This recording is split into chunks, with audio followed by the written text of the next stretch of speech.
Special గా ఒక Hanuman cinema, Hanuman పేరుతో చాలా పార్ట్ 2 కూడా దీన్ని ఎక్స్పెక్ట్ చేయాల్సిందే. ఖచ్చితంగా పార్ట్ 2 ఉంటది. పార్ట్ 1 వరకు మాత్రం క్లారిటీగా మంచిగా, ఇంకొకటి కొన్ని సీన్స్ చెప్పాలంటే కొన్ని రోబో సీన్స్ కూడా ఉన్నాయి. విలన్ కి రోబో సీన్ లా పెట్టిరు. ఇంకా మెయిన్ మాటలు చెప్పాలంటే హనుమాన్ పాత్రకి మన రవితేజ గారు ఆ వాయిస్ ఓవర్ మాత్రం ఆయన వాయిస్ ఓవర్ హైలైట్.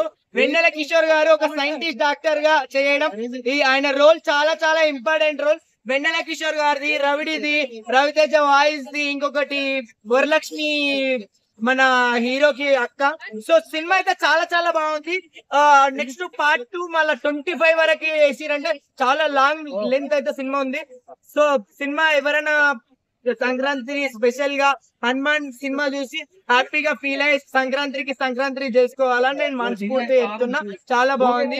అన్నకైతే మంచి హిట్ వచ్చింది. మంచి సినిమా అయితే పర్టికులర్ గా ఎవరైనా చెప్పారు. రేటింగ్ ఎంత ఇస్తున్నారు? రేటింగ్ అన్న హనుమాన్ సినిమా కాబట్టి రేటింగ్ గురించి నేను మాట్లాడదలుచుకోలేదు. రేటింగ్ గురించి నేను చెప్పలేను. Thank you.